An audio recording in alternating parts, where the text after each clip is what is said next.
Hello friends, welcome to Priyanka's Adventure. Subscribe, like and press the bell icon. Hello বন্ধুরা, আমি প্রিয়াঙ্কা আর আমি চলে এসেছি নতুন একটি মুভির রিভিউ নিয়ে। তাহলে আজকের মুভি হলো যোদ্ধা, যেটি 15ই মার্চ মুক্তি পেয়েছে।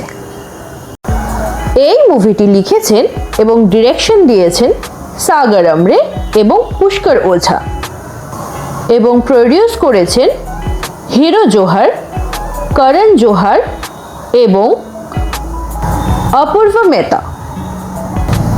এই মুভির মূল চরিত্রে রয়েছেন সিদ্ধার্থ মালহোত্রা, রাশি খান্না আর দিশা পাটানি।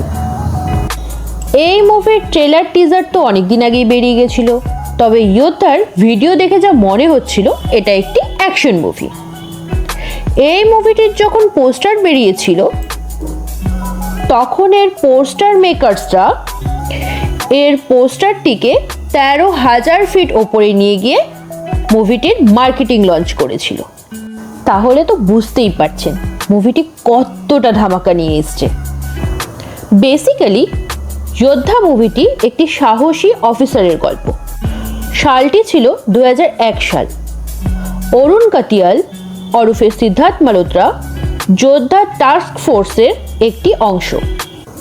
তিনি তার স্ত্রী প্রিয়মভদা ওরফে রাশি খান্না এবং তার অসুস্থ মার সাথে দিল্লিতে থাকতেন।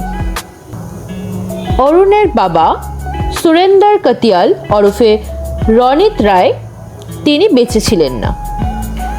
তিনি যোদ্ধা নামক টাস্ক ফোর্সটির প্রথম শুরু করেছিলেন এবং অরুণ তার বাবার পথ অনুসরণ করেই চলতে চায়।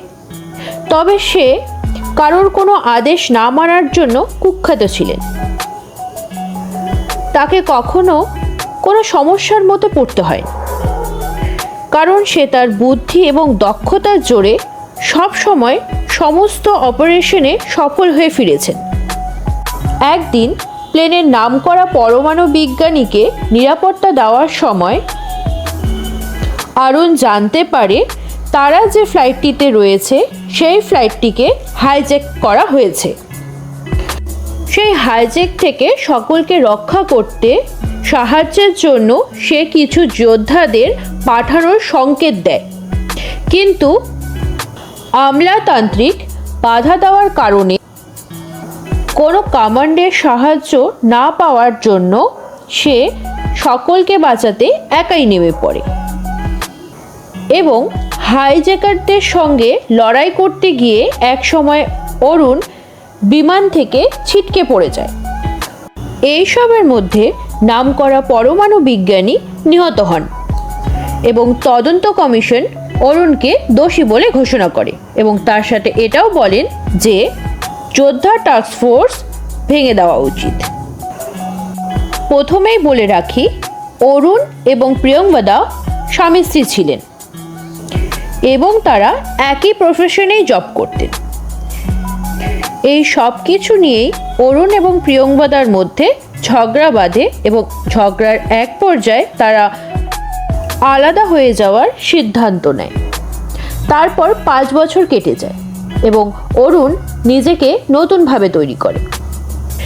এই মুভিতে আমরা 2টি প্লেনকে হাইজ্যাকিং করতে দেখতে পাচ্ছি এবং পরের প্লেনটিকে সিদ্ধার্থ মালহোত্রা কিভাবে বাঁচায় এবং নিজেকে সঠিক প্রমাণ করে কিভাবে নতুন করে সে তার বাবার তৈরি করা যোদ্ধা টিমকে ফিরে পায়, সেই সব কিছুই আমরা দেখতে পাই। এই মুভিতে আমরা কিছু নাম্বার শুনতে পাই, তার মধ্যে একটি হলো 7500, যা একটি কোড যেটি প্লেনে অফিসিয়ালি হাইজ্যাকিংকে উদ্দেশ্য করে বলা হয়েছে। যখন প্লেন চলাকালীন কোনো প্রবলেম বোঝানো হয়ে থাকে তখন এই ধরনের কিছু কোড ইউজ করা হয় প্রবলেম বোঝানোর জন্য। 24 ডিসেম্বর 1999 শুক্রবার ইন্ডিয়ান এয়ারলাইনের flight number IC814 Kathmandu to দিল্লিগামী প্লেনকে হাইজ্যাকিং করা হয়েছিল। তারপর থেকেই ইন্ডিয়াতে কিছু প্লেনে মার্শাল আর্ট জানা কিছু কমান্ডোদের রাখা হয়, যদিও এর ইনফরমেশন কারো কাছে দেওয়া হয় না। এই ইনফরমেশন শুধু ক্যাপ্টেনদের গ্রুপ ছাড়া কেউ জানতে পারেন না যে প্লেনে একজন কমান্ডো অফিসার রয়েছে। এই অফিসারদের কাজই হলো প্লেনে যদি কখনো এই ধরনের হাইজ্যাকিং প্রবলেম এসে থাকে তাহলে সেটিকে হ্যান্ডেল করা।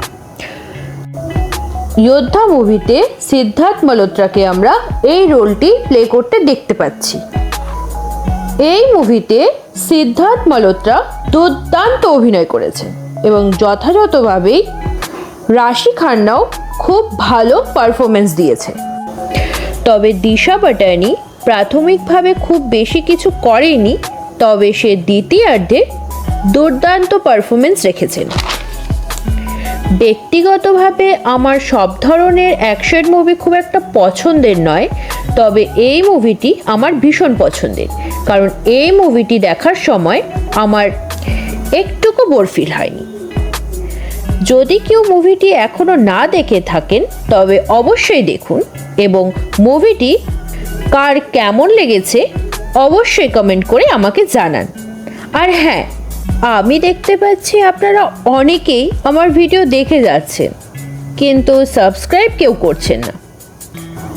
প্লিজ ভিডিও শেষে একটা সাবস্ক্রাইব করে দিন, তাহলেই তো আমি নতুন ভিডিও বানাতে উৎসাহ পাবো, তাই না?